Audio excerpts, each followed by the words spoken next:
قل جاء الحق وزهق الباطل إن الباطل كان زهوقا. وقال تعالى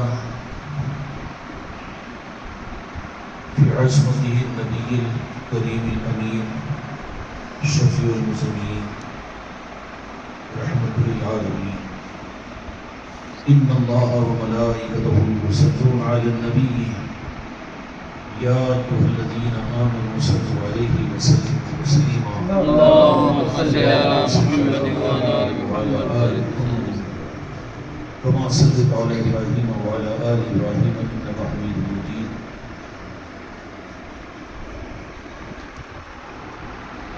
رہبران اکرام، اس مجلس کے تقدس اور اس کی عظمت اور اس میں شرکت کی سعادت کے شکرانے میں ہمارے آقا محمد مصطفیٰ صلی اللہ علیہ وسلم محمد اور آل محمد کی بارگاہ میں درود پاک کا عظمتوں کے ساتھ میں تحفہ گزاری ہے. باوز بلند اللهم صل على محمد وعلى آل محمد كما صليت على إبراهيم وعلى آل إبراهيم إنك حميد مجيد. الصلاة والسلام عليك يا رسول الله، الصلاة والسلام عليك يا حبيب الله صلى الله عليه وسلم. محترم بزرگوں اور دوستوں،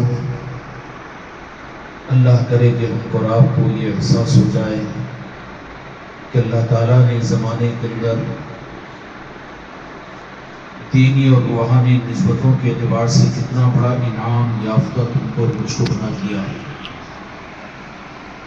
فی ہذہ زمانہ،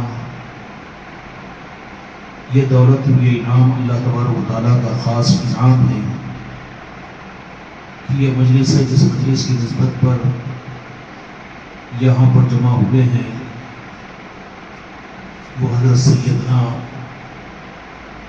امام علیہ السلام کے نسبت کی محفل ہے. اور پھر اس مجلسوں کے انعقاد کا مقصد نبوت اور دو جہاں کے مالک میرے آقا کی منشا کو پورا کرنا ہے. کہ یہ مجلس آج یہاں پر سجی ہے اور مجلس کا مقصد یہ ہے کہ ہم جن کے نام لیوا بن کر ایمان کی سند ملتی ہے اور ایمان کی حلاوت اور ایمان کی عطا ملتی ہے، اور جس کو عطا کرنے کے لیے دو جہاں کے مالک میرے آقا نے عظمت مولا علی کے لیے اپنی حیات ظاہرہ کے اندر میں 50,000 کے مجمع کو جمع فرمایا اور مقدس مجمع کو جمع کیا. سوال کیجئے علم کی دنیا میں بھی کہ غدیر قم کا جو خطبہ ہوا اور وہ مجلس سجائی تو جہاں کے مالک میرے آقا نے، تو کوئی اور احکامات اللہ تعالیٰ کے نہیں دیے، ظاہری اعتبار سے قرآن کی آیتوں کو نہیں دیا، بلکہ شریعت کے کچھ نظاموں کا اظہار نہیں فرمایا، بلکہ حج سے واپسی کے وقت میں غدیر قم کے موقع پر ایک مجلس قائم فرمائی. اور مجلس بھی کس کی؟ خدا کی قسم قیامت تک روئے زمین پر ان سے زیادہ مقدر شخصیتیں کوئی نہیں ہو سکتی جس مجلس کے شریک سیدنا ابوبکر صدیق رضی اللہ تعالیٰ عنہ ہو، عمر بن الخطاب رضی اللہ تعالیٰ عنہ ہو، عثمان ذو النورین ہو، اور ام المومنین حضرت سیدہ عائشہ صدیقہ رضی اللہ عنہا ہو، اور اسی طریقے سے عشرہ مبشرہ تمام صحابہ کرام ہوں، اور اسی طریقے سے احدین اور بدرین وہ صحابہ کرام جو اللہ تعالیٰ کے پسندیدہ اور محبوب ہو. سب سے پہلے مولا علی علیہ السلام کی عظمت میں جو مجلس سجی ہے، کس شان کے ساتھ سجانے والے تو جہاں کے مالک میرے آقا کی ذات، اور حکم رب العالمین کا کہ میرے محبوب حکم کے تابع اور حکم کے پورا کرنے کے لیے غدیر قم پر پہلی مجلس کو سجایا. اس مجلس کا انداز کیا ہوگا؟ شاید کہ قیامت تک ایسی تمثیل اور ایسی مثال نہیں ملے گی کہ مجلس کا مقصد ہی صرف مولا علی کی عظمت کو ظاہر کرنا ہو اور وہ غدیر قم کے موقع پر ہو اور وہ پاک باز صحابہ اکرام دو جہاں کے مالک میرے آقا کے عاشقین کا پہلا طبقہ ہو، اور مقبولین بارگاہ خدا بندی کے وہ عظیم شخصیتیں جیسے قیامت تک پیدا نہیں ہو سکتی ہو، ایسے پاک لوگوں کو جمع کر کے جو مجلس پہلے دو جہاں کے مالک میرے آقا نے قائم فرمائی، ویسے مسجد نبوی کے اندر میں آپ کے ارشادات، صحابہ اکرام کی مجموعہ کے اندر میرے آقا کے ارشادات کا کہنا، احادیث کی صورت میں قرآن پاک کے نزول ہونے پر قرآن پاک کی آیاتوں کا سنانا، لیکن بالاہتمام بہت کم میرے آقا نے مجموعوں کو جمع کیا، لیکن عظمتوں کا ہم اندازہ لگائے کہ تو جہاں کے مالک میرے آقا نے اتنا مجمع اور ایسا مقدس مجمع جمع فرما کر جو مجلس کا انعقاد کیا، یہ مجلس کتنی عظمت والی ہوگی۔ ہم عظمتوں کو جانتے ہیں کہ جہاں پر دین کا علم ملے قابل قدر ہے، اعمال کی رغبت ملے قابل قدر ہے، ثواب کی چیز اور دین کے علوم مل جائے قابل قدر ہے، تفسیر قرآن ہو، حدیث پاک کا درس ہو قابل قدر ہے، اور دینی اجتماعات ہو، لاکھوں کی تعداد میں لوگ جمع ہو جائے قابل قدر ہے، اس کا انکار نہیں۔ لیکن میرے دوستوں، میرے بھائیوں اور میرے عزیزوں، جس کو ذات مصطفیٰ نے بالاہتمام مقدس طبقہ صحابہ اکرام کی مجلس کو منعقد کیا، اندازہ ہے کہ اس مجلس کو کیوں منعقد کیا تھا میرے آقا نے، اور کن کو جمع کر کے منعقد کیا؟ اس مجلس کی عظمت کا اندازہ ہم کیا لگا سکتے ہیں؟ کیا غدیر قم کے موقع پر زکوٰۃ کا حکم نازل ہوا؟ کیا نماز کی فرضیت نازل ہوئی؟ کیا معاملات اور معاشرت کا دین نازل ہوا؟ کوئی حرام و حلال کے مسائل کا اللہ نے قرآن پاک کو نازل کیا؟ اس مجلس کا انعقاد، جس مجلس کو منعقد کرنے والے اور جس مجلس کے لیے اہتمام کرنے والے، خدا کی قسم اللہ تعالیٰ کے محبوب اور ہمارے آقا دو جہاں کے مالک حضرت محمد مصطفیٰ صلی اللہ علیہ وسلم کی ذات کہ جو چلے گئے ہیں وہ آ جائے، جو آ رہے ہیں ان کو جوڑ لے، اور سارے جڑ جائے اور سارے سمجھ جائے، اور حکم فرمایا اور انتظام فرمانے لگایا، اور صحابہ کرام رضی اللہ اجمعین سے یہ حکم دیا کہ نہیں، کہ اس مجلس کا اہتمام ایسے عام نہیں ہوگا، بلکہ خاص ہوگا کہ قیامت تک میری امت کو اندازہ ہو جائے۔ کہیں پر خاص مجلس اگر ہوتی ہے تو اس کا اندازہ اس کی تیاریوں سے ہوتا ہے، اس کے اسٹیج سے ہوتا ہے، اس کے ایڈورٹائزمنٹ سے ہوتا ہے، اور وہاں شرکت کرنے والوں سے ہوتا ہے کہ کون شخصیت آ رہی ہے کہ جس کی وجہ سے اس کا اندازہ لگایا جاتا ہے۔ تمہیں سمجھ میں آ رہی ہے؟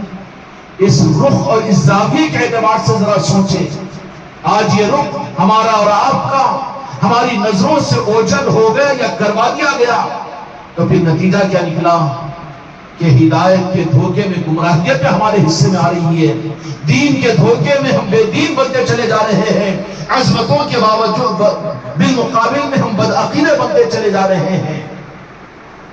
کیا مقام تھا کہ اس مجلس کے جمع کرنے والے ذات مصطفیٰ، خدا کی قسم عرش کے فرشتے بھی رش کر رہے ہوں گے کہ زمین پر شاید کہ ایسی مجلس کہیں پر منعقد نہ ہوئی ہو کہ جس مجلس کو بلانے والے اور جس مجلس کو سجانے والے اور جس مجلس کا انتظام کرنے والے اور جس مجلس کا انتخاب کرنے والے، خدا کی قسم خدا کے بعد سب سے زیادہ عظمت والی ذات تو جہاں کے مالک میرے آقا کی ذات ہے۔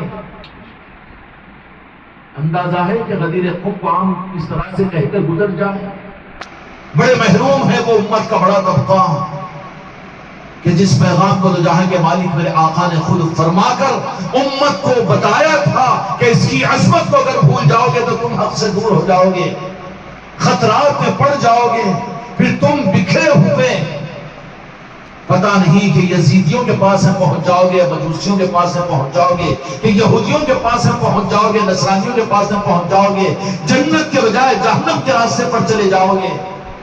کیوں کیا میرے آقا نے اتنا اہتمام؟ اچھا ظاہری طور پر تقابل کے لیے نہیں بلکہ تذکرے کے لیے عرض کر رہا ہوں، اتنا اہتمام، حج کا حکم فرمایا، صحابہ جمع ہو گئے، لیکن وہاں پر کوئی خاص اہتمام میرے آقا نے نہیں فرمایا۔ میدان عرفات میں میرے آقا اونٹنے مبارک اونٹنے شریف پر پہنچے اور وہاں پر پہنچ کر آپ نے وہاں پر خطبہ ارشاد فرمایا، مناسک حج کو ادا فرمایا، صحابہ کرام کو حج کروا دیا، یہ ہوا۔ لیکن اس کے بالمقابل میں خطبہ غدیر قم کتنا بڑا المیہ ہے یہ، کہ جس کا اہتمام دو جہاں کے مالک میرے آقا نے امت کے نمونے کے لیے اتنا زیادہ کیا ہو، آج اس خطبہ غدیر قم کو یہ امت نے بھلا دیا۔ ان کی مسجدوں کے ممبروں سے تذکرے ختم ہو گئے، ان کے گھروں سے اس کا پیغام دور ہو گیا۔ کتنا بڑا المیہ ہے، کتنی بڑی ہلاکت ہے ہماری۔ خدا تم کو اور مجھ کو، تمہاری میری نسلوں کو ایسے محروموں میں شامل نہ فرمائے۔ آمین۔ کتنا اہتمام میرے آقا کا۔ روئے زمین کے اوپر جس مجلس کو منعقد کیا، آواز دینے والے کون؟ بھئی جو بلائے جاتے ہیں، داعی جو ہوتے ہیں، ان کے لیول کے اوپر اس مجلس کو اہمیت دی جاتی ہے نا؟ دی جاتی ہے کہ نہیں دی جاتی؟ ہوتا ہے نا کہ نہیں؟ بڑے آدمی اور بڑے مقام والے بلائے ہیں، جانا چاہیے، ان کی دعوت آئی ہے ہم کو، کیونکہ اس کا لیول اور اس کی نسبت اعلیٰ ہو جاتی ہے۔ کہیں پر پی ایم کا پروگرام ہوگا، کسی کو بلا لیا جائے آؤ، تو آدمی کتنی حماقت کرے گا؟ کیوں؟ کہ اس کی نسبت کے ساتھ کی وجہ سے اس پروگرام کی اہمیت بڑھ جاتی ہے۔ تو جس مجلس میں بلانے والے، جس کا اہتمام کرنے والے اور جس مجلس میں دعوت دینے والے خدا کی قسم دو جہاں کے مالک میرے آقا ہو، تو اس مجلس کو تو کسی لیول پر سمجھا ہی نہیں جا سکتا۔ کنہوں نے بلایا تھا، کنہوں نے انعقاد کیا تھا، اور یہ خیرات کن خوش قسمتوں کو ملے گی کہ اس مجلس کی سنت جن کو نصیب ہوگی، ان کی تقدیر مولا علی کتنی چمکا دیں گے اور اللہ کے پاس ان کا کتنا اونچا مقام ہو جائے گا۔ اس لیے تواتر کے ساتھ سارے ائمہ اہل طریقت اور تمام اولیاء اور سادات حسنی اور حسینی اولیاء کے امام ہر زمانے میں اپنے خانقاہوں میں اور اپنے نظاموں میں، اپنے مریدوں کے درمیان میں اور اپنے ماتحتین اور اپنے چاہنے والوں کے درمیان میں اور اپنے گھروں میں اس مجلس کا بالاہتمام فرمایا ہے۔ مولا علی کی عظمتوں کو بتایا ہے، اہل بیت کی اہمیتوں کو بتایا ہے، اور پنجتن پاک کی عظمتوں سے اپنی نسلوں کو اور اپنے سلسلے والوں کو اور اپنے چاہنے والوں کو اس طرح کی مجلسوں کو قائم کروا کر یہ مجلسیں ہر زمانے میں سجائی گئی ہے۔ پیچھے منقطع کیوں ہو گیا؟ اللہ تبارک و تعالیٰ کا نظام ہے کہ مارکیٹ میں اگر کوئی چیز شارٹیج ہوتی ہے تو پھر کیا ہوتا ہے؟ اس کی قیمت اور اہمیت بڑھ جاتی ہے۔ اسی طریقے سے رمضان ہے، بقرعید ہے، عیدگاہوں کے اندر میں ممبر کے اوپر چڑھ کر خطبات عید الفطر عید الاضحیٰ ہو رہے ہیں، ہونے دیجیے، ہونا چاہیے، بہت اچھی چیز ہے۔ بڑے بڑے اجتماعات ہو رہے ہیں دین کے نام پر، اصلاح کے نام پر، اعمال کی ترغیب کے لیے، نمازوں کی دعوت کے لیے یا اصلاح معاشرت کے لیے، ہونے دیجیے، بہت اچھی بات ہے۔ لیکن یہ عظیم دولت پتا یہ چلا کہ یہ بندوں کی اپنی چاہت کے اوپر ان کو نہیں ملتی، بلکہ مولا علی کی عظمتوں اور آپ کی ولایت کے اعلان کی نسبت کی دعوت اور اس کے لیے مجموعوں کو جوڑنا اور اس کی نسبتوں کی محفلوں کا قائم کرنا اور ان محفلوں کا پیغام انسانیت کو دینا، یہ ہر ایک کی قسمت میں نہیں آتا، یہ تو علی والوں کو ملتا ہے، اور جس کو مولا علی چاہتے ہیں ان کو عطا کرتے ہیں۔ یہ خیرات تو نارائن پاک کے مصطفیٰ کی اہل بیت کے غلاموں اور حسنی اور حسینیوں کو ملتی ہے، عام لوگوں کو کیسے ملے گی؟ سونے کی دکان ہر ایک نہیں لگا سکتا، ترکاری اور مارکیٹ کی دکان نہیں ہے کہ 500-600 روپے کی ترکاری لا کر دکان لگا کر بیٹھ جاؤ، اس کے لیے تو قابلیت اور صلاحیت، اس کے لیے معیار چاہیے۔ اسی طریقے سے دین کی خدمتیں اپنی جگہ، اس کا انکار نہیں، لیکن اس طرح سے ہمارے اور آپ کے رخوں کو موڑ دیا گیا کہ آج خانقاہ محمدیہ میری نصرتی کی نسبت کی وجہ سے محفلیں پیغام غدیر قم، خطبہ غدیر قم کے عنوان پر یہ محفلیں آپ کی خانقاہ میں ہو رہی ہے، خانقاہوں میں اور گھروں پر ہو رہی ہے، امت کے لیے ایک اجنبی چیز بنی ہوئی ہے کہ اس کی بھی کیا ضرورت ہے، جس کی ضرورت کو دو جہاں کے مالک میرے آقا نے اپنی امت کو یہ بتایا۔ سمجھے کہ نہیں سمجھے؟ جس محفل کی فکر کرنے والے داعی دو جہاں کے مالک میرے آقا کی ذات ہو، اور پھر اس غدیر قم پر بلا کر صحابہ کرام رضی اللہ تعالی جیسے مقدس اور حج سے واپس ہونے والے مقدس صحابہ کرام رضی اللہ تعالی کو بلا کر جو دولت اور جو مجلس سجائی، اس مجلس کا پیغام کیا تھا؟ اس مجلس کا پیغام جو مجلس منعقد ہوئی، جیسے آج یہ مجلس منعقد ہوئی ہے چشتیہ منزل کے اندر میں، اس کا عنوان کیا ہے کہ مولا علی کی عظمتوں کو اور مولا علی کی محبتوں کو اپنے ایمان میں اور اپنے دل میں داخل کر کے اس میراث کو اپنی نسلوں تک پہنچانا ہے۔ یہی تو پیغام دو جہاں کے مالک غدیر قم کے موقع پر دیا تھا امت کو، لیکن کہاں ہیں؟ سونے ہیں مسلمانوں کے ممالک بھی، مسلمانوں کی مسجدیں بھی، مسلمانوں کے اسلامی مملکتیں بھی غفلت میں پڑے ہوئے ہیں، رخ پھر چکا ہے۔ اگر ان کے نظریے کے مطابق میں اتنا ضروری نہیں تھی، کتابوں میں ہے نا، تو تم میں سے کتنے لوگ ہوں گے کہ خانقاہ کی نسبت ہے تم تو سن لیے، لیکن عام دینداروں سے پکڑ کر پوچھو کہ خطبہ غدیر قم بھی کیا ہے، تو غدیر کیا ہے یہ معلوم ہوگا؟ 60 سال کا نمازی، علم رکھنے والا، کتابوں کا پڑھنے والا، بیانوں کا کرنے والا، بیانوں کا سننے والا، جو ایسے لوگوں سے آپ کا سابقہ نہیں پڑے گا؟ یہ کیا ہے غدیر قم، خطبہ غدیر قم؟ معلوم نہیں بیچارے۔ تمہاری میری اولادیں جو دنیا کے اندر ڈگریوں کو حاصل کی ہوئی ان سے پوچھو، بالکل نہ واقف۔ ارے سب کا چھوڑ دو، زیادہ حماقت مت کرو، لیکن تم کو مولا علی کی نسبتوں سے پہلے، خانقاہ کے نظاموں سے پہلے، کیا تم کو بھی معلوم تھا یہ نظام؟ یا تمہاری جامع مسجد کے اندر میں، تمہاری مسجدوں کے اندر میں، یا تمہارے علماء نے، تمہارے مفتی علی کرام نے، یا جن پیروں سے تم وابستہ ہوئے تھے، کیا انہوں نے دیانت کے ساتھ یہ نظام دیا تم کو؟ ساری دنیا کا تو چھوڑ دو، لیکن تم اپنی ذات کے اعتبار سے سوچو، نہیں دیا نا، کیسے دے سکیں گے؟ اس لیے کہ یہ دولت اور یہ نعمت تو وہ دیتا ہے کہ جس کو مولا علی قبول کرے۔ علی والے ہی علی کی نسبتیں دے سکتے ہیں، جن کو مولا علی اپنا نظام بنائے وہی یہ دولت ادا کر سکتے ہیں، ورنہ وہاں تک یہ پہنچ ہی نہیں سکتا۔ پیر پرستی کے اندر میں رہ جائے گا کہ میرے مرید میرے کو پوچھ لے، یا پھر تربیت اور اصلاح کے نظاموں کے اعتبار سے کہ ہاں یہ چیز ہے، وہ ہے، شریعت ہے، قرآن و حدیث ہے، وہیں تک رکھے گا، اعمال ہے، دین ہے، شریعت ہے، وہیں تک رکھے گا۔ بہت سے تو وہ ہے جو غوث و خواجہ تک بھی نہیں پہنچیں گے اگرچہ کہ پیر ہو، لیکن بہت سے تو وہ ہے کہ وہیں پر رک گئے تو پھر آگے ان کی زبانوں پر نہ سرکار جنید بغدادی رضی اللہ عنہ کا تذکرہ، نہ سری صدقی رحمۃ اللہ علیہ کا تذکرہ، نہ خواجہ حسن بصری رحمۃ اللہ علیہ کا تذکرہ، اور ظلم پر ظلم یہ ہے کہ نہ پنجتن پاک کا تذکرہ، نہ آل علی اور اولاد علی کا تذکرہ۔ یہ معاملات ہوں، شکر ادا کرو، تنقید کے لیے نہیں عرض کر رہا ہوں، بلکہ اس زمانے کے اندر میں مولا علی علیہ السلام اور پنجتن پاک کا کرم ہم غلاموں کے اوپر یہ ہوا، ہم فقیروں کے اوپر۔ بابا واقعیتاً جو بھیکاری اور فقیر ہے نا، تو سخی لوگ اس کو پہچان لیتے ہیں نظر کے اندر میں، اور جو سچا فقیر نہیں ہے نا، سخی اس کو تاڑ لیتا ہے کہ بیٹا یہ مسئلہ ہے، یہ خیرات دینے میں زیادہ ہاتھ کھولتا نہیں ہے وہ، لیکن واقعیتاً جو فقیر ہے، سچا فقیر ہے، سخی اس کو پہچان کر اس کی اوقات اس سے زیادہ اس کو خیرات عطا کر دیتا ہے۔ خانقاہ محمدی والو، تمہارا میرا کوئی کمال نہیں، لیکن مولا کی بارگاہ میں، پنجتن پاک کی بارگاہ میں، اہل بیت کی بارگاہ کے اندر میں شاید کہ تمہاری میری فقیری کا کوئی رخ ان کو پسند آ گیا ہو، اس لیے اوقات تو نہیں کہیں گے کہ اوقات کو دینا بھی تو انہی کے صدقے میں ہے، لیکن اتنا عطا کیا اس ماحول کے اندر میں کہ جس کا تصور نہیں کیا جا سکتا۔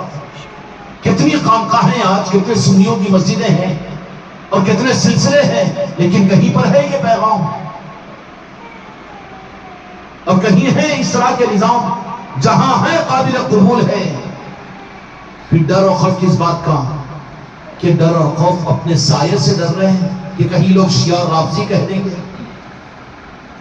اچھا شیعہ اور رافضی کہہ دیں گے، لوگوں کی ڈر کی وجہ سے آپ کو اس طرح سے چھوڑ دینا، پھر کل کو نماز پڑھنا بھی چھوڑ دے کیونکہ برادران وطن تیرے کو مسلمان کہیں گے، ہو سکتا ہے؟ ٹوپی لگانا بھی چھوڑ دے، داڑھی رکھنا بھی بند کر دے، کیونکہ لوگ پہچان لیں کہ تم مسلمان ہیں۔ لوگوں کے ساتھ کی نسبت، آخر اس روح کو سوچے تو صحیح، یہ دولت جو عطا کی گئی ہے یہ راست مولا علی کی نوازش اور عطا ہے، اور جس کو مولا اور اہل بیت آل رسول چاہیں گے انہی کو عطا کریں گے، ورنہ جتنا دیا ہے خدا کی قسم ان کی نگاہوں کا ایک ذرہ بھی، سمندر مولا علی کی قطروں کا لاکھواں حصہ بھی خدا کی قسم ساری امت کی نجات کے لیے کافی ہے۔ اس کا مطلب یہ نہیں کہہ رہا ہوں کہ سارے سلاسل، سارے پیروں کا نظام، ساری خانقاہیں اور سارے نعوذ باللہ، نہیں، جن کو وہ جتنا چاہے مولا علی عطا کر دے، لیکن تحریص نعمت میں ہم شکر زیادہ ادا کریں، اس لیے کہ مولا نے زیادہ نعمتیں ہم کو رب کو عطا کی ہے۔ اس لیے میرے بچوں کے حوصلے ہونے چاہیے، ہمتیں ہونی چاہیے کہ جب ان کی طرح سے اطاعت اور اطاعت انعام اتنا زیادہ ہو تو اس کے شکرانے کے اندر میں ہم کو بھی تو اپنی طرف سے اتنا ہی شکر گزاری کرنی چاہیے۔ شکر گزاری کا حق یہ ہے کہ جہاں پر محفل ہو وہاں پہنچے، اور اپنے یہاں بھی محفلوں کو رکھا ہے۔ یہ موقع کس کو عطا کیے جاتے ہیں؟ یہ تو مولا علی کی طرف سے ہو گئے، کیوں کہ اس کی جو نسبت ہے راست اس مجلس کو منعقد کرنے والے یا رسول اللہ مجھے معاف فرمائیے کوئی تمثیل نہیں دے سکتے، لیکن سمجھنے اور سمجھانے کے لیے اصغر ذرا اپنے بچوں کے لیے محفل کا اہتمام کرنے والے، ارے خانقاہ والے کر رہے ہیں مولا علی کی عظمتوں کی نسبتوں کی محفل، ارے خانقاہ والوں کا کیا شمار، ان کے غلاموں کا یہ غلام ہے، وہ تو ان کے نام لیواؤں میں ایک نام لیوا ہے، اور وہ سگے دلے راہ ہے، یہ جو خدمت اس کو مل جائے اس کی سعادت ہوگی۔ لیکن مسئلہ کیا ہے کہ جس مجلس کی نسبت دو جہاں کے مالک میرے آقا نے جس مجلس کو سجایا اور جس میں بلایا، جن کو جمع کیا، اور جمع کرنے کے بعد میں کوئی بتائے مجھے کہ غدیر قم کے موقع پر کیا کیا گیا، وہاں صرف مولا علی کی ولایت کا اعلان تھا اور امت کے سامنے مولا علی اور اہل بیت کی عظمت کا اظہار تھا۔ کیوں مسجدیں خالی ہیں؟ کیوں منبر سنے ہیں؟ کیوں مسلمانوں کے محلوں اور آبادیوں کے اندر یہ گونج نہیں؟ اور کیوں تمہاری زبانوں پر تالے لگے ہوئے ہیں کہ تم اپنے خاندان والوں کو، اپنے گھروں میں اپنے بیوی بچوں کو نہیں سمجھا سک رہے ہو؟ یہ حقداری ہے کہ نمک حرامی ہے کہ نمک حلالی ہے؟ ذمہ داری ہے ہماری کہ ہر ایک پر ذمہ داری ہے کہ اس گمراہیت کے زمانے کے اندر میں، ورنہ قیامت کے میدان میں وہ مجرم ہوگا، مکہ سٹا بیٹھ کر خالی مجلسوں میں آ کر نعت و منقبت بیان کر کے سن کے چلے جانا نہیں۔ ذمہ داری ہے کہ اس پیغام کو ایک ایک انسان تک پہنچائے، اپنی بہن بیٹیوں تک پہنچائے، اور ایک ایک دوست احباب تک پہنچا دے اپنی زبان میں کہ اللہ تبارک و تعالیٰ نے اپنے محبوب کے شہید اور علی علیہ السلام کو بھی عظمت عطا فرمائی، اور ان کا یہ مقام ہے مولا علی کے تذکرے میرے مرید کے ہر گھر میں ہونے چاہیے۔ میری بیٹیاں بھی کرے، میرے بچے بھی کرے، عورتیں بھی کرے، مرد بھی کرے، مرید بھی کرے، جو نہ کرے وہ ناخلق بد اخلاق ہے۔ کرنا چاہیے، اپنے دوستوں میں کرو، اپنے گھروں میں کرو، اپنے خاندانوں میں کرو۔ خانقاہ والوں کو نہ بلاؤ لیکن محفلیں رکھو تم اپنے گھر کے اندر میں، کیوں کہ اس محفل کی نسبت اگر تم یہ رکھیں گے، یہ تمہارے 5-25 آدمیوں کے جمع ہونے کی بات نہیں ہے، لیکن اس کی نسبت اس مجلس سے نسبت حاصل ہے کہ جس کو جہاں کے مالک میرے آقا نے خود جس مجلس کا اہتمام فرمایا۔ اندازہ کر سکتے ہو کہ جس مجلس کے قائم کرنے والے اور وہ زمین کے اوپر ایسی مجلس جو جہاں کے مالک میرے آقا نے اہتمام کے ساتھ میں بلایا ہے، جمع کیا ہے، اور لنگر بھی لٹا ہے غدیر قم کے میدان میں، پانی بھی پلایا گیا ہے، اور پھر ضیافت بھی ہوئی ہے، کھلایا بھی گیا ہے، اور لوگوں کو بٹھایا بھی گیا ہے، اور منبر بھی بنایا گیا ہے، اہتمام بھی کیا گیا ہے۔ جیسے لیٹیں لگی ہے، یہ سیڑھیاں چڑھ کر آپ حضرات آئے، یہاں پر یہ دریا بچھی ہوئی ہے، اور یہاں پر کرسیاں بیٹھی ہوئی ہے، اور آپ لوگ جمع ہوئے ہیں، یہ سب کچھ اہتمام ہوا۔ خدا کی قسم یہ سنت میں داخل ہے۔ غدیر قم کی اس محفل کو اندازہ ہم کیا کر سکتے ہیں؟ پوری زندگی میں ساری چیزوں کو تو ہم نے کیا، لیکن اگر اس محفل کے انعقاد سے اپنے گھروں کو ہم نے محروم رکھا تو وہ نسبت تو تم کو مجھ کو حاصل نہیں ہوگی۔ اس مجلس میں جمع فرمانے کے بعد بھی کیا کیا میرے آقا نے؟ اس مجلس میں صرف دو جہاں کے مالک اتنا اہتمام فرما کر، اس درجے کا اہتمام کی اندازہ نہیں کر سکتے، سب اتنے اشتہارات کیوں لگا رہے ہیں، اتنا ایڈورٹائزمنٹ کیوں کر رہے ہیں، اتنی دعوت کیوں دے رہے ہیں، اتنے میسیجز کیوں دے رہے ہیں اور اتنے اشتہارات کیوں لگا رہے ہیں؟ کیا بات ہے آخر؟ دوسرے تو نہیں کر رہے، دوسرے کیسے کریں گے بابا؟ دوسرے کریں اسے کریں گے۔ پھر بات کیا ہے کہ انہوں نے جن کو اپنا بنایا وہی کریں گے، سیدھی بات۔ مولا علی نے جن کو اپنا بنایا ہے، جو نظام کو اپنا بنا لیا ہے، وہی تو کریں گے نا۔ آپ کے گھر کی خوشی ہو، آپ اس کا اہتمام کریں گے نا، ہے کہ نہیں؟ بالمقابل اس کے پڑوسی سے آپ کی امید رکھیں، وہ تو بیچارہ پڑوسی ہے، ٹھیک ہے کوئی بات نہیں، پڑوسی رہنے دو اس کو، اچھا اس کی برکت مل جائے گی اس کو۔ مولا علی کی نگاہ کرم اس مجلس پر پڑ رہی ہے تو اس کی برکتیں تو پورے محل عالیہ، پورے شہر عادل آباد کو ملے گی، کوئی بات نہیں۔ لیکن کریں گے کون؟ کہ جن کو انہوں نے اپنا بنایا اور جن کو انہوں نے اپنی نسبت عطا فرما دی، وہی تو کریں گے نا۔ اور وہ بھی انتخاب مولا علی کی طرف سے ہوتا ہے، یہ کوئی پیر کے بولنے کے اوپر یا کتابوں میں پڑھنے کے بعد میں، بیانوں کے سننے کے بعد میں نہیں ہوتی۔ کتنے بیان، تقریباً 6 سال سے تو یہ پیغام غدیر قم کے عنوان پر اس خانقاہ کے ذریعے سے نظام چل رہا ہے کہ مسلمانوں کو نہیں معلوم ہوا، عادل آباد واقف نہیں ہوا۔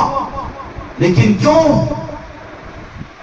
شکایت بھی مت کرو، اپنی تقدیر پر ناز کرو کہ کرم ہے کہ انہوں نے اپنا بنایا ہے، اس لیے اپنا بنانے کا ثبوت یہ ہے کہ انہوں نے یہ موقع تم کو مجھ کو عطا کر رہے ہیں، اس لیے اپنے لیے سعادت سمجھیں۔ اور کس مجلس کے سجانے کے لیے جس کا اہتمام دو جہاں کے مالک میرے آقا نے فرمایا ہے، تقابل نہیں کیا۔ میدان عرفات اپنی جگہ ہے، حج اپنی جگہ ہے، خطبات اپنی جگہ ہے، عید الفطر عید الاضحیٰ اپنی جگہ ہے، سب کچھ اپنی جگہ ہے، لیکن یہاں پر عنوان غدیر قم کا خطبہ ہے تو اس خطبے میں سب کو جمع کرنے کے بعد میرے آقا دو جہاں کے مالک میرے آقا نے کیا بات بتائی تھی؟ صرف وہاں پر مولا علی علیہ السلام کی ولایت کا اعلان اور عظمت اہل بیت کو بتایا، اور کس طریقے سے بتایا جس کی تفصیل آپ حضرات نے سنی ہی ہوگی اور سنتے رہیں گے۔ خدا سننے کی بھی ہمت اور توفیق ہم کو آپ کو عطا فرمائے، کانوں میں پگھلا ہوا سیسا نہ پڑ جائے ہمارے تمہارے، کہ ہم کو اپنے مسلک اور جماعتوں کی اور اپنے پیر کی عظمتوں کی اور عزتوں کی، ان کی منقبتوں کو سننے پر تو ناچے اور کودے، لیکن مولا علی کی عظمت اور اہل بیت کی عظمتوں کو سننے کے لیے ہم سد پڑ جائے، خدا کی قسم گمراہیت نہیں ہے، حق نہیں ہے۔ حق تو یہی ہے کہ اپنے پیر کی محبت اور عظمت اور ان کی قدم بوسی اور ان کی تعظیم کے ذریعے سے پہنچے غوث خواجہ کی بارگاہ تک، اور وہاں سے پہنچے پنجتن پاک کی بارگاہ تک، اور وہاں سے پہنچے مولا علی کی قدم پاک تک۔ یہ ہے اصل منزل اور یہ اثر ہے۔ اتنا اہتمام فرما کر وہاں پر کیا بات ارشاد فرمائی، امت کو کیا پیغام دیا، کون سا پیغام دیا تھا؟ دین تو مکمل ہو چکا، سب کچھ بھی تو ہو گیا، لیکن جو مجلس میرے آقا نے منعقد کی ہے، اس امت نے اس مجلس کو بلایا تو امت کے پاس میں جو قطرہ میرے آقا دو جہاں کے مالک نے ارشاد فرمایا تھا کہ علی کی ذات پر مومن اور منافق جمع نہیں ہو سکتا، علی مومن اور منافق کی پہچان ہے، علی کی محبت منافق برداشت نہیں کر سکتا عظمت کو، اور مومن مولا علی کے تذکر اور ان کی محبت کے بغیر رہ نہیں سکتا۔ جہاں علی ہے وہاں حق ہے، جہاں حق ہے وہاں علی ہے۔ یہ جو معیار اور کسوٹی غدیر قم کے موقع پر امت کو عطا فرمائی تھی، اس کے بھولنے کی وجہ سے کلیتاً ایک بات عرض کر دوں تو ذہن میں لکھ کر رکھ لینا کہ اگر یہ امت غدیر قم کے پیغام کو یاد رکھتی تو اس امت کی تاریخ میں وہ تو خدا کا نظام ہے، کربلا واقع نہیں ہوتی۔ کربلا کا وجود اور واقع ہونا اس کی ظاہری وجہ صرف یہ ہے کہ یہ امت غدیر قم کے پیغام کو بھلا دی۔ اگر اہل بیت کی عظمت سروں کا دارہ بنا کر رکھتے تو پھر یزیدیوں کی ہمت نہیں ہوتی کہ وہ نواس رسول کو اہل بیت کو شہید کرے۔ کیا تم اور ہم بھی یزیدی بننا چاہتے ہو؟ اگر چاہتے ہو تو نکل جاؤ یہاں سے، خانقاہ سے، کوئی واسطہ نہیں ہے تم کو اور ہم کو۔ یہاں تو حسینی پیالے ہیں، یہاں پر تو علی کے پیالے ہیں، اور یہاں تو آل رسول اور اہل بیت کی محبت کے پیالے ہیں۔ کوئی اور چیز یہاں پر لینے کے لیے مت آؤ، یہاں تو صرف یہی ملے گا۔ میرے آقا کے پردہ فرما کر زیادہ دن نہیں گزرے تھے، 61 اور 62 ہجری کے اندر میں دو جہاں کے مالک میرے آقا کی کہ پھر یہ امت صرف اس وجہ سے کہ میدان عرفات کا خطبہ یاد رہا، قرآن ان کے پاس رہا، عبادتیں ان کے پاس رہی، حج ان کے پاس میں رہا، زکوٰۃ اور حج اور قربانیاں، عمرے اور روزے سب کچھ ان کے پاس میں رہے، لیکن خطبہ غدیر خم کو انہوں نے بھلایا، تو پھر اس کے نتیجے میں میدان کربلا وجود میں آیا کہ یہ امت اتنی معیار کے اعتبار سے نیچے اتری کہ اپنی تلواروں سے نماز رسول کو شہید کرنے کے لیے میدان کربلا کو قائم کیا۔ یہ امت اگر غدیر خم کے اس پیغام کو بھلا دے گی، تمہاری نسلیں بھی، تو تمہاری نسلوں میں بھی یزیدی پیدا ہو جائیں گے، گستاخ پیدا ہو جائیں گے۔ اب مٹکتے رہو، یہ رومال، یہ میرا سلسلہ، میں مرید، میں پیر، اور میری خانقاہ، اور میں عالم، میں حافظ، مٹکتے رہو، کیونکہ وہی تو مٹکنے والے یزیدیوں میں تھے، یزیدیوں میں تھے جنہوں نے اس غدیر قوم کے پیغام کو بھلایا۔ ان کا قصور یہ ہوا تو میدان کربلا کے اندر میں امام حسین علیہ السلام کو شہید کرنے والوں میں بعض صحابہ کی اولادیں بھی تھیں۔ صحابہ تو صحابہ تھے، ان کا معاملہ نہیں، وہ تو عقیدے کے اعتبار سے ہمارے وہ جنتی ہیں، لیکن ان کی اولادیں، کیونکہ پیغام ہے غدیر قوم اہل بیت کی عظمت اور محبت کو انہوں نے بلایا، تو پھر جو بظاہر صحابہ کی اولادیں تھی وہ بھی میدان کربلا کے اندر میں آ کر اہل بیت کو اور امام حسین علیہ السلام کو شہید کرنے میں شامل تھی، تو تم اور ہم بھی اپنی نسلوں پر بھروسہ کر لیں گے؟ یہ انتظام ہے خواجہ خواجگان کی طرف سے، مولا علی کا کرم ہے کہ کچھ تم سے اور مجھ سے کچھ بڑا نظام لینا چاہ رہے ہیں، اس کے لیے ان نظاموں کو معمولی اور غیر اہم سمجھو، بلکہ اس پیغام کو اپنے گھروں سے، اپنے خاندانوں سے، اپنے علاقوں سے، اپنی مسجدوں سے جن تک ہو سکتا ہے اہل تک پہنچانے کی ذمہ داری ہم خود محسوس کریں۔ میری بیٹیاں اور میری مریدان بھی اپنے اعتبار سے اہل بیت کی عظمتوں کو بیان کرو، اس کے تذکرے کرو، اور بھی سید کائنات فاطمہ الزہرا سلام اللہ علیہ کی عظمتوں کو بتاؤ۔ امت کو اس وقت میں اس دین کی ضرورت ہے، اس دین کی اس دین کی جو اہل بیت کی محبت کو لیا ہوا ہو، آل رسول کی عظمت کو لیا ہوا ہو، مولا علی علیہ السلام کی عظمت کو لیا ہوا ہو۔ اس دین کی ضرورت ہے امت کو اس وقت میں، جو مسلک اور جماعتوں کے رنگ کو لیا ہوا دین ہے۔ امت دنیا میں اس دین کے ساتھ ذلیل ہوتی چلی جا رہی ہے۔ ہمت کر کے یہ اہل بیت کی محبت والے دین کو امت کو عطا کر دو، اہل بیت کی محبت والے دین کو امت کو دے دو، اور اس کے لیے تم کچھ نہ کچھ اپنے قدموں کو اٹھا لو، تو حق دین کا ادا کرنے والے اللہ کے اچھے بندوں میں شامل کیے جاؤ گے۔ اس لیے میرے بچوں، اس محفل خطبہ غدیر قوم کو، وہ میلاد کی محفل ہے، وہ کر لے رہے ٹھیک ہے، جنگ بدر کا ہے وہ کر لے رہے ٹھیک ہے، اسی طریقے سے غوث الاعظم کے نسبت کی محفل ہے کر لے رہے ٹھیک ہے، چھٹی شریف کی محفل ہے کر لے رہے ٹھیک ہے، یہ سب کر لے رہے ٹھیک ہے، لیکن یہ کیوں؟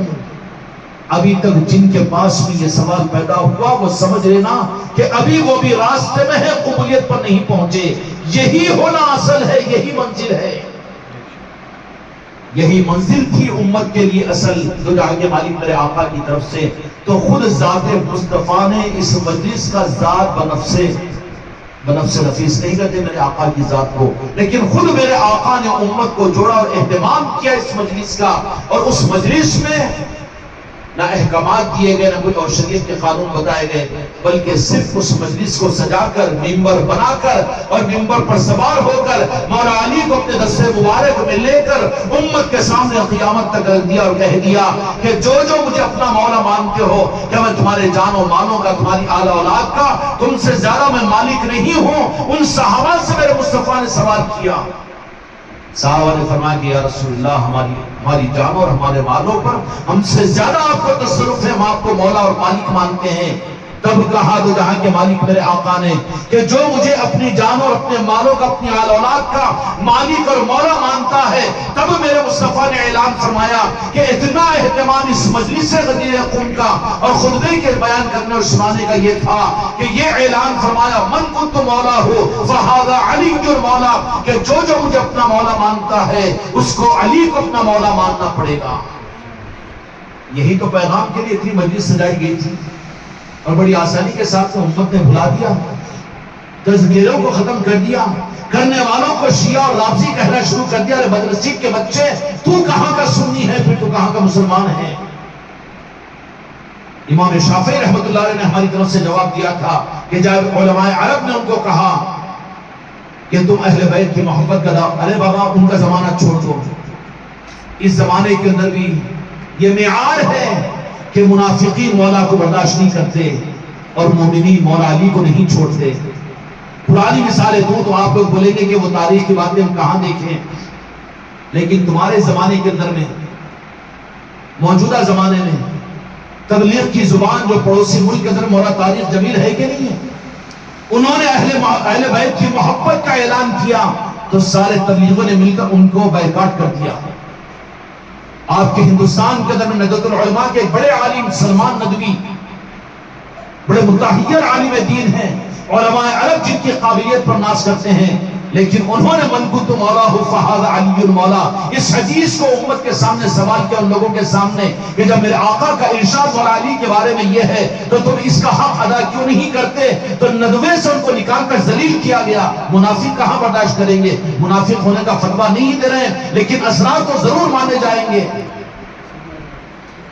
پھر تمہارے ہمارے درمیان میں بھی تو ایسے ہوں گے وہ سب کر رہے ہیں مگر یہ کائی کو، تو سمجھ لینا کہ اثرات ہے اس کے اندر میں۔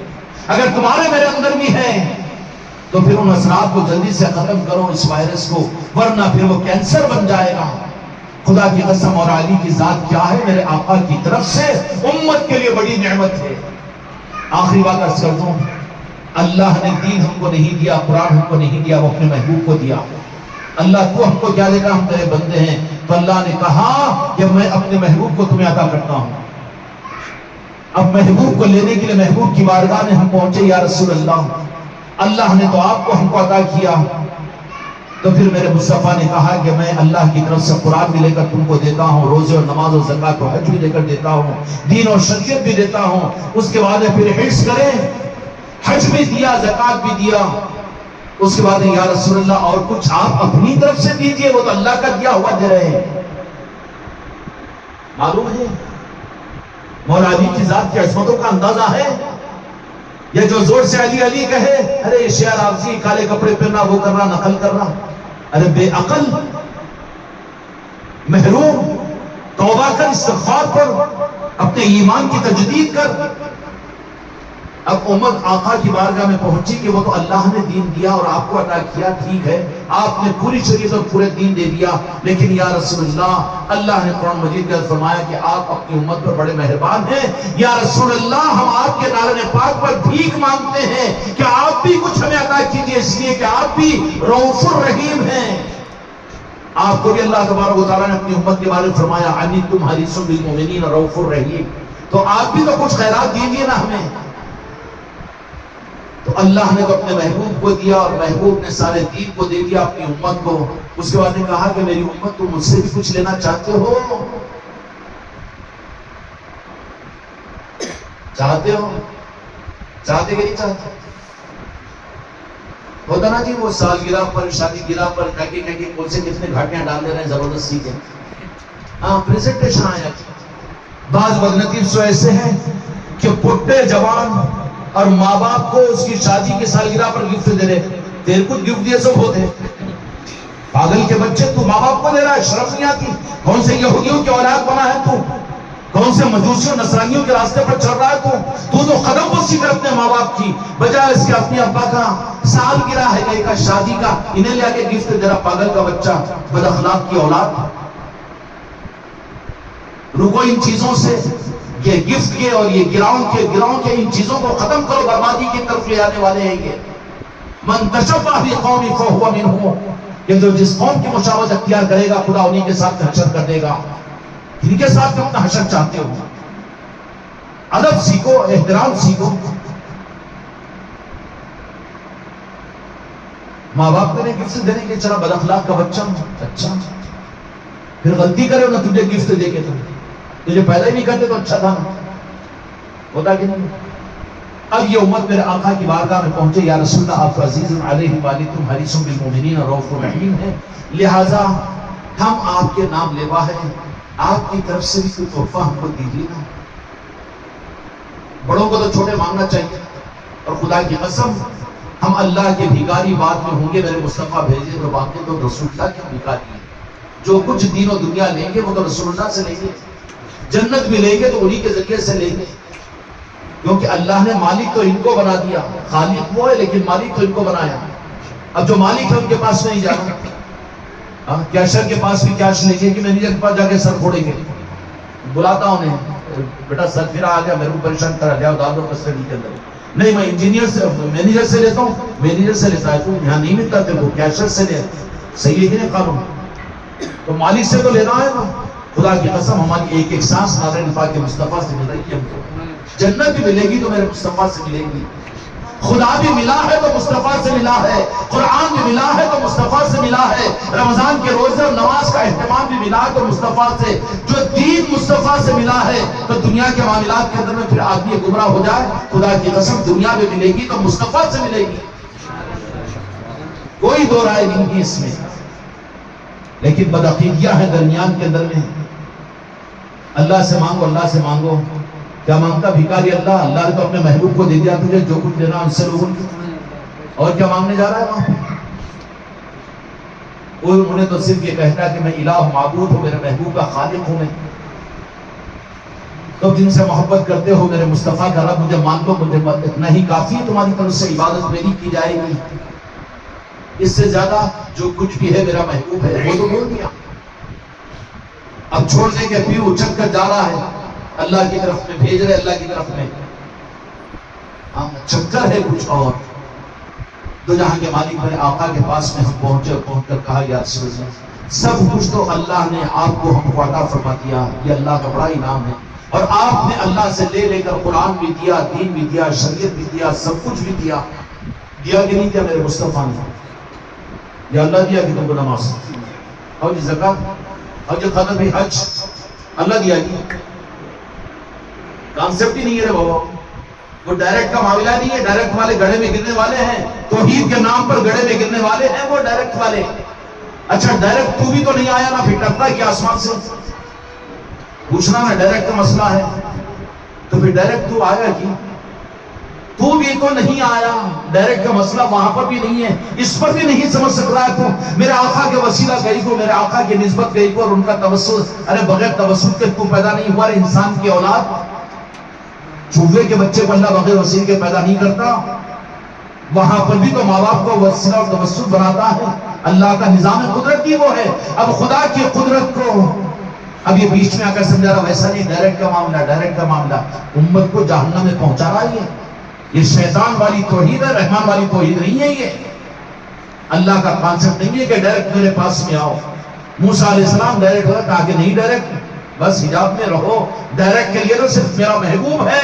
تو جہاں کے مالک میرے آقا محمد رسول اللہ صلی اللہ علیہ وسلم کی ذات ہے جو ڈائریکٹ ہے، ڈائریکٹ ہے اور ڈائریکٹ رہیں گے. وہ اس ذات کے علاوہ کسی کو اللہ تعالیٰ گوارا ہی نہیں کرتا.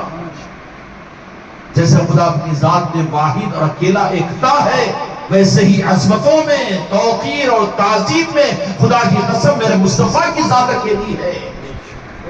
وہ مقام پر کوئی دوسرا ہو ہی نہیں سکتا. بے مثل کے مثل ہدایت پر لاکھوں سلام.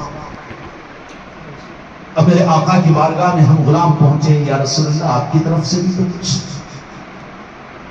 تو جہاں کے مالک میرے آقا نے فرمایا کہ اللہ نے تو مجھے دے دیا اور میں نے اللہ سے لے لے کر سب پوری شریعت، پورا دین کی سپارے تم کو دے دیے، لیکن میں بھی تم کو دوں.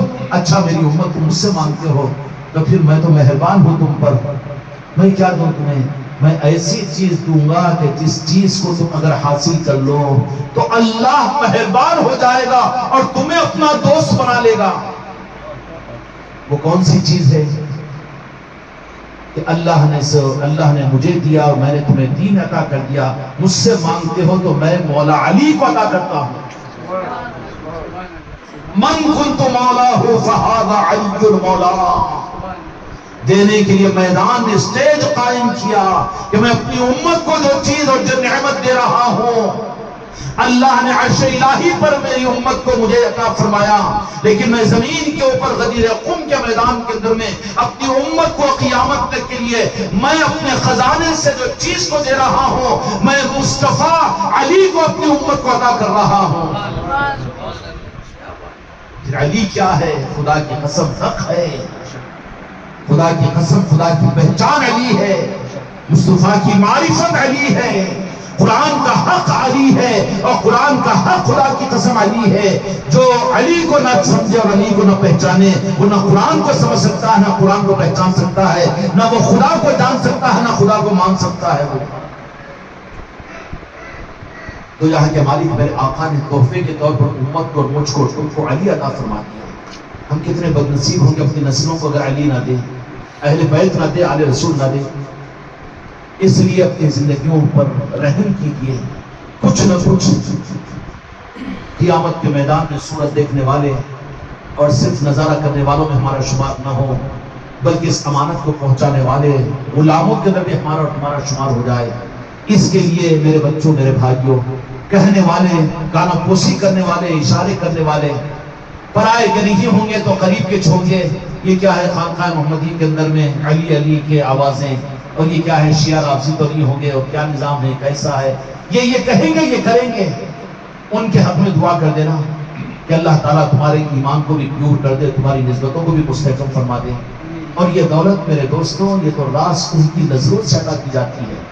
جتنے اولیاء، جتنے عارفین، جتنے اچھے ہیں اور تھے اور قیامت تک رہیں گے، خدا کی قسم وہ علی والے ہی ہوں گے، علی والے ہی ہوں گے. اگر اپنے لیے سند لینا چاہتے ہو تو علی کی محبت ہمارا ایمان ہے، اہل بیت کی محبت ہمارا ایمان ہے، اور آل رسول سے محبت ہمارا دین و دھرم ہے. اللہ تبارک و تعالیٰ یہ دولت عطا فرمائے. اس مجلس کے اندر میں آئے ہیں، زیادہ حماقت کی بات نہیں، لیکن اس مجلس کی نسبت تو غدیر قم کے اس میدان سے بیٹھے ہوئے ہوں ہندوستان کے اندر میں، تلنگانہ صوبے کے اندر میں، عادل آباد کی سرزمین پر، اس خانقاہ کے اس چشتیہ منزل کے اندر میں، لیکن اس کی نسبت کہاں ہے؟ غدیر قم کے موقع سے کہ وہیں پر اس مجلس کو اس طرح سے میرے آقا نے سجایا، اور سجا کر مولا علی کی عظمتیں اور محبتیں اور اہل بیت کی محبتیں اور عظمتیں عطا فرمائی تھی، اور کہا کہ میں تمہارے درمیان میں دو چیزوں کو چھوڑ کر جا رہا ہوں، سن لو. ایک تو قرآن مجید ہے، یا تو دم پھوٹا ہوگا. دوسری بات حدیث ہے کہ کیا ہے؟ نہیں، یہاں پر حدیث نہیں فرمایا میرے آقا نے، حدیث تو میرے آقا کی ذات خود تھی. کیا فرمایا؟ میں قرآن اور علی کی اور اہل بیت کی محبت دے کر جا رہا ہوں. اس لیے میرے بچوں، ان نظاموں کی حقیقتوں کو جاننے کی کوشش کرو. اللہ تعالیٰ ان نظاموں کی قدردانی کی ہم کو آپ کو توفیق عطا فرمائے، اور خدا دن دوگنی رات چوگنی اس نظاموں کی ترقی عطا فرمائے. اللہم صلی علی محمد وعلی آل محمد.